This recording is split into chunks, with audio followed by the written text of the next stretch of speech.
അധ്യായം 7. അനന്തരം യഹോവ നോഹയോട് കൽപ്പിച്ചതെന്തെന്നാൽ, നീയും സർവ്വ കുടുംബവുമായി പെട്ടകത്തിൽ കടക്ക.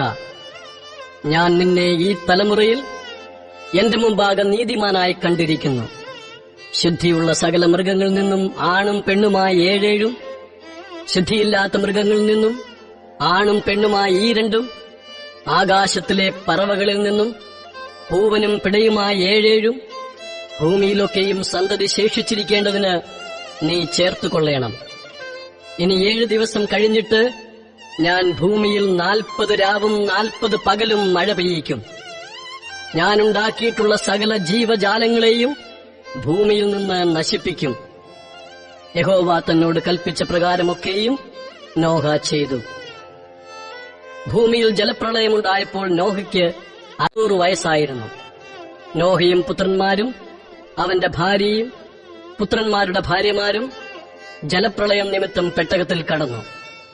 ശുദ്ധിയുള്ള മൃഗങ്ങളിൽ നിന്നും ശുദ്ധിയില്ലാത്ത മൃഗങ്ങളിൽ നിന്നും പറവകളിൽ നിന്നും ഭൂമിയിലുള്ള ഇഴജാതിയിൽ നിന്നൊക്കെയും ദൈവം നോഹയോട് കൽപ്പിച്ച പ്രകാരം 2 ആണും പെണ്ണുമായി നോഹയുടെ അടുക്കൽ വന്ന് പെട്ടകത്തിൽ കടന്നു. 7 ദിവസം കഴിഞ്ഞ ശേഷം ഭൂമിയിൽ ജലപ്രളയം തുടങ്ങി. നോഹയുടെ ആയുസ്സിന്റെ 600-ാം സംവത്സരത്തിൽ 2-ാം മാസം 17-ാം തീയതി അന്നു തന്നെ ആഴിയുടെ ഉറവുകളൊക്കെയും പിളർന്നു. ആകാശത്തിന്റെ കിളിവാതിലുകളും തുറന്നു. 40 രാവും 40 പകലും ഭൂമിയിൽ മഴ പെയ്തു. അന്നു തന്നെ നോഹയും നോഹയുടെ പുത്രന്മാരായ ശേമും ഹാമും യാഫത്തും നോഹയുടെ ഭാര്യയും അവന്റെ പുത്രന്മാരുടെ 3 ഭാര്യമാരും പെട്ടകത്തിൽ കടന്നു. അവരും അതത് തരം കാട്ടുമൃഗങ്ങളും അതത് തരം കന്നുകാലികളും നിലത്തിഴയുന്ന അതത് തരം ഇഴജാതിയും അതത് തരം പറവകളും അതത് തരം പക്ഷികളും തന്നെ. ജീവശ്വാസമുള്ള സർവ്വജഡത്തിൽ നിന്നും 2 നോഹയുടെ അടുക്കൽ വന്ന് പെട്ടകത്തിൽ കടന്നു. ദൈവം അവനോട് കൽപ്പിച്ചതുപോലെ അകത്ത് കടന്നവ സർവ്വജഡത്തിൽ നിന്നും ആണും പെണ്ണുമായി കടന്നു. യഹോവ വാതിൽ അടച്ചു. ഭൂമിയിൽ 40 ദിവസം ജലപ്രളയമുണ്ടായി. വെള്ളം വർദ്ധിച്ച് പെട്ടകം പൊങ്ങി നിലത്തുനിന്ന് ഉയർന്ന് വെള്ളം പൊങ്ങി ഭൂമിയിൽ ഏറ്റവും പെരുകി. പെട്ടകം വെള്ളത്തിൽ ഒഴുകിത്തുടങ്ങി. വെള്ളം ഭൂമിയിൽ അത്യധികം പൊങ്ങി.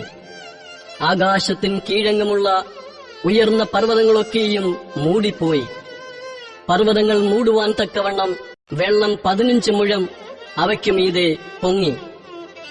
പറവകളും കന്നുകാലികളും കാട്ടുമൃഗങ്ങളും നിലത്തിഴയുന്ന എല്ലാ ഇഴജാതിയുമായി ഭൂചരജടമൊക്കെയും സകല മനുഷ്യരും ചത്തുപോയി. കരയിലുള്ള സകലത്തിലും മൂക്കിൽ ജീവശ്വാസമുള്ളതൊക്കെയും ചത്തു.